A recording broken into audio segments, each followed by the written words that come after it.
FM 89.1, Radio Universidad. Hola, buen día, ¿cómo están? Gracias por el espacio. Gracias a vos por comunicarte con nosotros, por darnos este tiempo, y queremos que nos cuentes qué es lo que ocurrió. En este caso yo creo que es una víctima más, porque ya hemos hablado de otros de otros casos así similares, ¿no? Si no es por un incendio quizás en una casa, es por un fallecimiento también por cuestiones eléctricas, ¿no? Como es el caso de este menor de 6 años. Sí, tal cual como decís, Luz, lamentablemente no es la primera vez que sucede.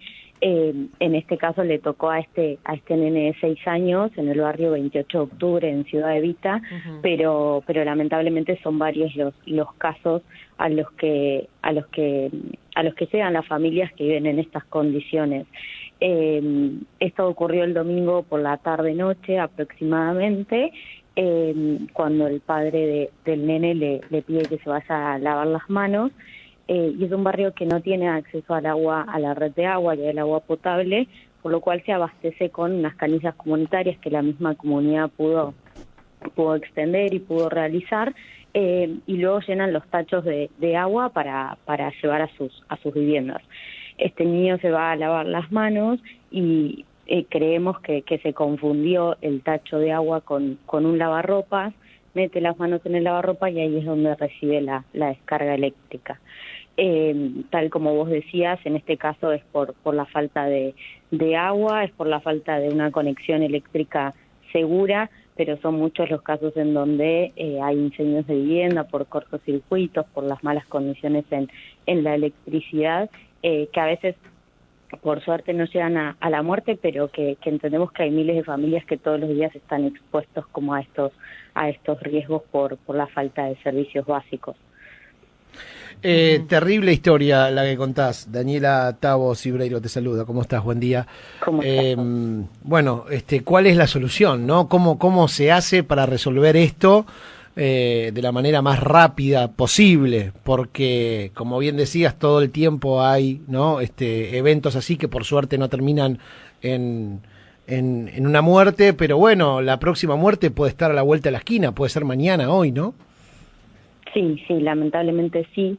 Las soluciones son las soluciones que todos conocemos, ¿no? El acceso a servicios básicos, la ejecución de obras que permitan el acceso a una conexión eléctrica segura. Las comunidades de los barrios populares se movilizan bastante y realizan los reclamos. Como yo les decía recién, también esta comunidad se había organizado para hacer una red comunitaria de agua.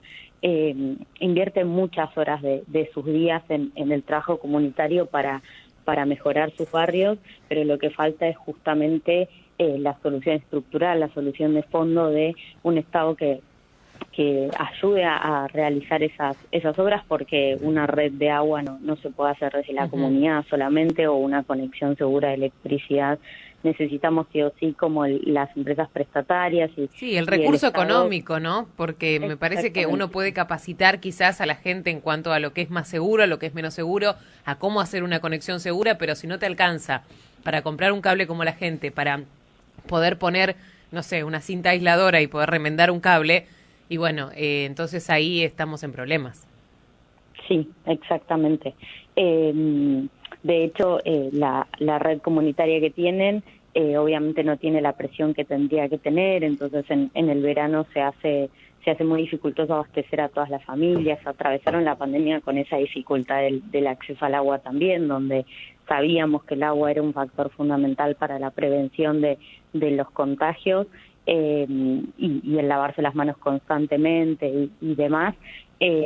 Atravesaron la pandemia así, de esa manera, que también era riesgoso.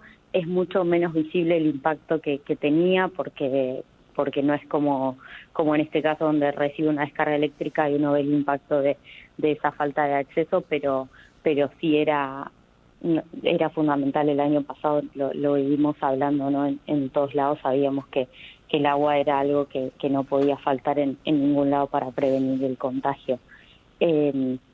Pero creo que la solución ese es el camino, ¿no? Como una solución de fondo, con acciones concretas que hagan que los barrios populares, ahí en Matanza hay 130 barrios populares, puedan empezar a acceder a los servicios. Claro, sí. A ver, el déficit habitacional es una gran deuda de la democracia en la República Argentina. Por decirlo de esta manera, ¿no? Con una frase hecha, ¿no? Detrás de esa frase hecha, que a veces sirve de síntesis, bueno, pasan estas cosas que acaba de describir Daniela, ¿no? Y por un lado, el gobierno va a anunciar, ¿no? En algunos días un plan quinquenal en relación a la construcción de viviendas, 100.000 viviendas por año, 500.000 en 5 años. Están ustedes también, Daniela, con el proyecto Techo, ¿no? Haciendo casas, pero fíjense en la dimensión del programa que siguen siendo paliativos, ¿no? De la tanta cantidad de gente que necesita una vivienda ya. Digamos, a la vivienda digna hay que agregarle segura, ¿no? Daniela, como para cerrar el concepto también.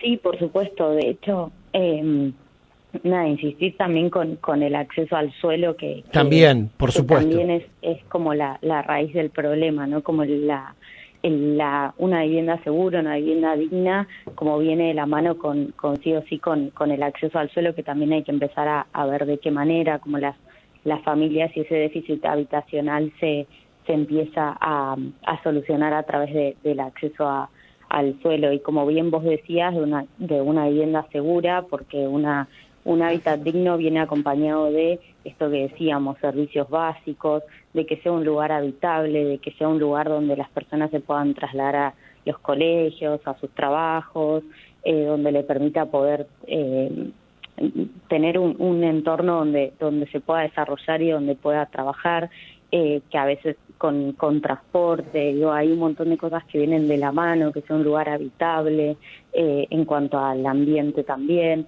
Entonces hay diversos factores que hacen que un hábitat realmente sea digno, y como bien vos decías, una de esas cosas es la vivienda, y me parece perfecto que empecemos a discutir como el mediano y el largo plazo, y también necesitamos esas soluciones, como creo que Luz decía antes, unas soluciones rápidas que permitan que esto que pasó el domingo no vuelva a pasar, hasta tener ese ideal que buscamos, ¿no? Sí, y en esta discusión que bien decís, todos y todas tenemos que estar involucrados e involucradas, ¿no? No solo los políticos y las políticas como representantes, no solo las ONG, ¿no? Como ustedes, que entienden mucho y que trabajan día a día para intentar resolver esta situación, sino la sociedad toda. Tiene que también de alguna manera empezar a comprometerse con esta problemática, porque a veces cuando, por ejemplo, un Estado intenta urbanizar alguna tierra que está en desuso, bueno, se arma un tole-tole, como solemos decir en el barrio, que se queda, ¿no? Quizás en esa idea de toma de lo que no es de uno, y no se debate en profundidad cuál es el problema y por qué de alguna manera una persona que necesita un pedazo de tierra para vivir llega a hacer lo que hace, ¿no? Es una víctima, no es un culpable. Entonces también ahí me parece, Daniela, quizás en términos más filosóficos o políticos no partidarios, me parece que la sociedad también tiene que mirar esta problemática de frente como para resolver la situación. Si vamos a descansar, como sociedad lo digo, en los y en las políticas, y la verdad que mucho futuro a este problema no le encuentro. Sí, tal cual, ahí coincido. O sea, desde Techo trabajamos sí con la mirada en que todos somos parte de esa gran solución, ¿no? Todos los actores, el sector privado, el sector estatal, la sociedad civil, las escuelas, las universidades. Digo, hay un montón de actores que si vamos trabajando nos involucramos y vamos trabajando para el mismo lado, me parece que la solución está un poquito más cerca. Y ahí sí, por supuesto, invitar a, no sé, yo a veces me pongo a pensar en retomar lo que durante toda la pandemia estuvimos diciendo y repitiendo por todos lados, de volver después de la pandemia a otra normalidad, ¿no? De dejar atrás cosas que creíamos establecidas y que nos dimos cuenta de que no estaban bien y de que sería bueno cambiarlas. Me parece que estamos en una oportunidad de volver a otra cosa, no a lo que teníamos.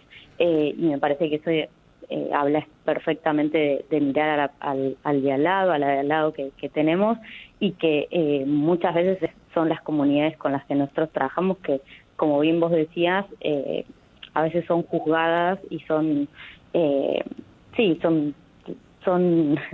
juzgadas sin conocer un poco claro. la realidad, sin saber por qué llegaron ahí y sin saber también todo el trabajo que le ponen los fines de semana después de venir de trabajar.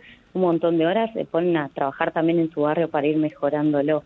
No, y la trampa mediática también, Daniela, ¿no? De le dan terrenos sin esfuerzo, ¿no? Primero que muchas veces es mentira, ¿no? Porque cuando hay algún plan de urbanización, el Estado lo que da es facilidades, terminan pagando esos terrenos o esas casas, si se quiere, ¿no? Y después, bueno, reducirlo a eso, me parece que es sacarte el problema de encima porque no sabes el recorrido de esa gente, las necesidades, el dolor, la angustia, y estoy seguro, y esto lo digo yo, Daniela, por supuesto, que muchos y muchas que dicen eso, si le propones cambiar, ¿no?, las vidas, por hacer un ejemplo tonto, pero para que se entienda, el 100% va a decir, no, ni de casualidad, no quiero, no me gusta, me asusta, y bueno, y sí, claro, es eso. Sí, por supuesto, ¿no? Vivir sin acceso a servicios y acarreando los baldes de agua, como decíamos, sin tener agua para bañarte, para cocinar, caminar kilómetros a veces para conseguir un colectivo, para ir a la escuela.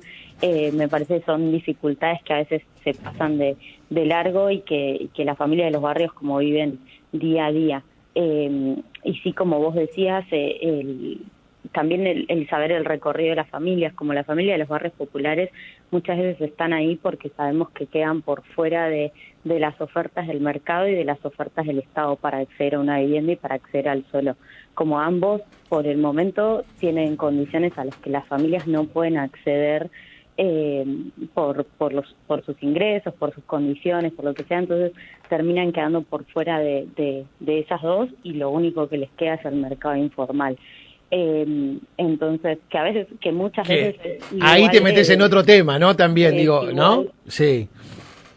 Digo, la trampa de los que toman terrenos y hacen la ocupación y después venden, ¿no? Lo subvenden. Terminan siendo víctimas y de eso también, que tampoco tiene un control, entonces terminan accediendo a esas condiciones porque es lo único a lo que pueden acceder.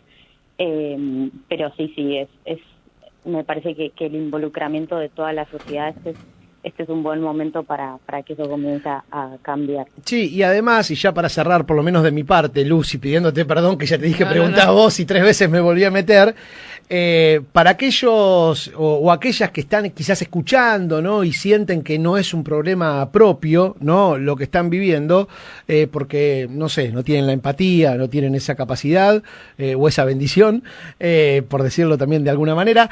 Bueno, también, a ver, la urbanización de barrios, que se trabaje en esto, descomprime también a la gran ciudad, ¿no? Se puede plantear esto de diagramar otra configuración de la Argentina, ¿no? Como para descomprimir, porque hay muchos problemas que suceden en Buenos Aires y en el Gran Buenos Aires, que son propios, más allá de las coyunturas, que son propios de ciudades grandes del continente americano y de cada uno de los lugares del mundo, ¿no? Cuando hay una ciudad gigante donde hay mucha gente que vive, bueno, descomprimir también y quizás plantear como parte de la solución esto de, no sé, llevar a otros lugares, ¿no? O armar barrios en otros lugares.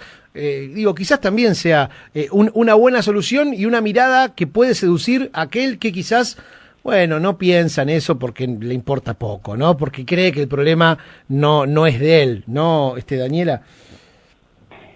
Sí, mismo pensar hay una frase que se utiliza mucho en quienes, como solemos frecuentar los barrios y estudiar más estos temas, que es las familias de los barrios son los constructores de la ciudad también, ¿no? Las y los trabajadores de los barrios populares a veces se trasladan horas hasta las ciudades porque son quienes trabajan, no sé, lo hemos visto con la pandemia donde estábamos todos adentro de nuestras casas y había los trabajadores como informales sosteniendo como ciertas actividades las que no son tan visibilizadas, pero esenciales, que trabajan día a día también sosteniendo eso y son una gran mano de obra de las ciudades también. Entonces, saber que forman parte también de nuestros lugares, aunque creamos que están lejos y aunque creamos que están en esos barrios y nada más, como muchas veces nos los cruzamos todo el tiempo porque son quienes suelen trasladarse bastante tiempo para trabajar en las grandes ciudades también. Así que me parece que sí, buscando el impacto personal o no, me parece que es tiempo de involucrarnos y de empezar a pensar qué cosas son las que desde nuestro lugar también tenemos para hacer, ya sea con una acción más concreta en cualquiera de los espacios que están recontraabiertos para poder participar, pero también desde el no juzgar y el si no conocemos bien la situación también, poder pensar un poco más ahí de lo que decíamos antes, ¿no? ¿Qué hace que una persona esté viviendo en esas condiciones, que no se elige, qué es lo que le tocó, que muchas veces intentan salir de ahí, pero que no es algo que alguien elige vivir sin electricidad, sin agua, sin una calle, sin un colectivo, sin un colegio, ¿no? Daniela, lo último que tiene que ver, un poco para aquellos que se quieran acercar a Techo, que quieran participar de este voluntariado, pero también cómo observás vos, ¿no?, los espacios de voluntariado, o cómo observás la situación actual de Techo en general, cómo se está dando en este último tiempo. Con mucha gente nueva, por suerte. Uh-huh. Parte de lo positivo de lo que yo decía de la vuelta de la pospandemia, encuentra a mucha gente sí queriéndose movilizar y queriendo hacer algo como en su tiempo también para poder accionar concretamente en algo. Así que por suerte con muchos jóvenes que se vienen acercando, y nosotros de a poco también reactivando actividades, como tratando de llegar a las actividades que teníamos anteriormente. Así que en ese sentido muy contentos de que realmente hay una juventud muy movilizada para poder aportar su tiempo y conocer estas realidades de primera mano también. Daniela, gracias por el espacio, por el tiempo. Aquellos que se quieran acercar, ¿hay algún contacto para participar de Techo entonces? Sí, tenemos un Instagram, creo que es el contacto más cercano ahí con la sede, uh-huh, que es @comunidadtecho_BA-Oeste. Es medio largo, pero bueno, lo repito por las dudas, @comunidadtecho_BA-Oeste, BA de Buenos Aires, ¿verdad? Excelente. Daniela, gracias. Bueno, muchas gracias a ustedes dos. Un saludo grande. Que tengan buen día. Desde la Universidad Nacional de La Matanza, Radio Universidad FM 89.1. Siempre cerca.